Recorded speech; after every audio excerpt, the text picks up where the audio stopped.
Snack Bar City 1,000 home project sparks local uproar as planners scramble to rebrand site. A proposed development has sparked a whirlwind of controversy with whispers of Sharia law and a name change that hints at deeper tensions. I'm delighted to tell you that this is a new story, right? It was already published Thursday, December 4th.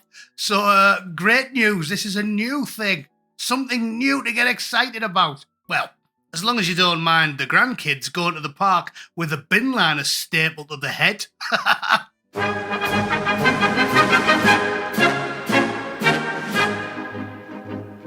Okay, brilliant one, this. Love to hear about this. It's segregation, isn't it? We definitely need a bit of segregation. Can't get enough of that. It's very progressive segregation. That's why all of the colleges and universities started separating them into black and white living quarters again, didn't they? You know, started in about 2018 because that's progressive, apparently.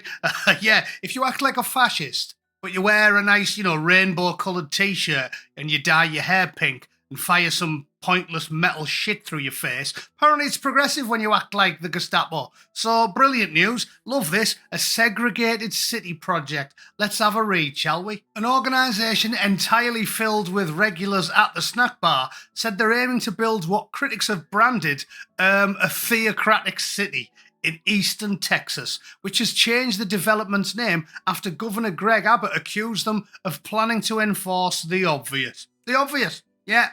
Don't want to see your ankles, we don't eat swine, and we only attend pop concerts if we've got pockets stuffed with high explosive rat poison and ball bearings. Nice one. Developers have now shifted from the original name, Epic City, to The Meadow, the Houston Chronicle reported.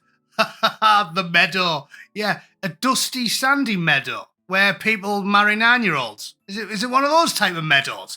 Bit weird. There's plenty of meadows in those leafy shires of England. I've never been to one that's full of camel shit. So this is interesting. The East Plano Obvious community, Epic, which is behind the ambitious scheme, remains at the earliest stages and hasn't filed permits. But the plans echo that of a controversial proposed gigantic golden bell end shaped church in the UK's Lake District. Yes, I'm sure you all remember that one. The very reasonable cleric linked to the project, Yasir Kwadi, has long drawn concern due to a widely reported and decades-old history of preaching outright hatred, homophobia, and denial, which, as you are all aware, is only a crime if white people do it. If a bloke whose name contains far too many vowels for it to make any sense, if he does all that stuff, it's perfectly fine because he's on the victim pyramid. So he's allowed to spew hatred 24/7.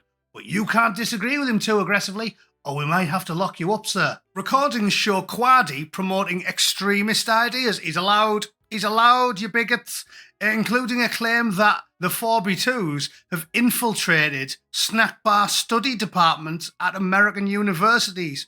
Such revelations prompted Abbott and several Republican lawmakers, well, it wasn't going to be the Democrats, was it, to question whether the development could be used to bring Sharia practices into the state. Could be.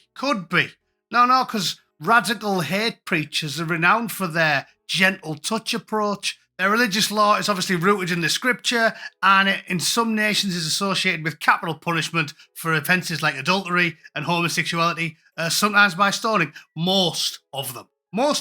Check the maps. You will find that most of the nations enthralled to the snack bar do openly and generously apply the death penalty to blokes who like tongue punching another fella's shit locker. Now, again, it's not my cup of tea, lads, but I'm not really understanding how I'm unreasonable for politely pointing out that it's not really my cup of tea, but you boys can do you as long as it's away from public places and schools.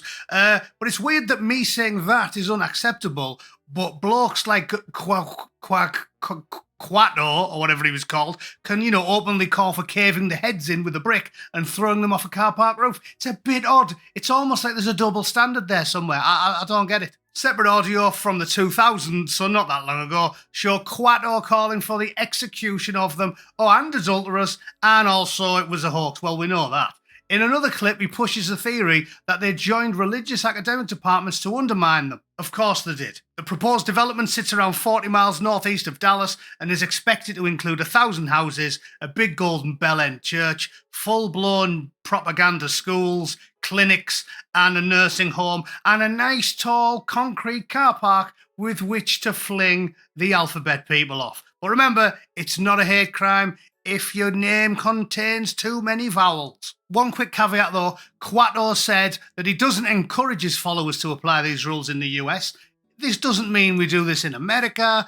No, we're not allowed to do this in America. But I'm saying if we had our own state, we would do this now. Okay then. Splendid fellow. I'm sure if he takes total control of this nice little region just outside of Dallas, there'll be loads of people lining up to go and live there, but probably not anybody who isn't still inhabiting the 9th century. All right? That's just what I think, though. Just what I think. I'm only reading you what he said. I'm not making anything up here, am I? It's all there in black and white. He's on tape. Apparently sounds like a bit of a knobhead to me. But what do I know? What do I know? I've integrated to America. Maybe this, compartmentalized balkanization of the United States is a good idea and it's in line with American values. Let me know if you disagree. I'd love to hear your thoughts. Thanks for tuning in, as always, ladies and gentlemen, and I'll see you all tomorrow. Toodle pip. Cheers.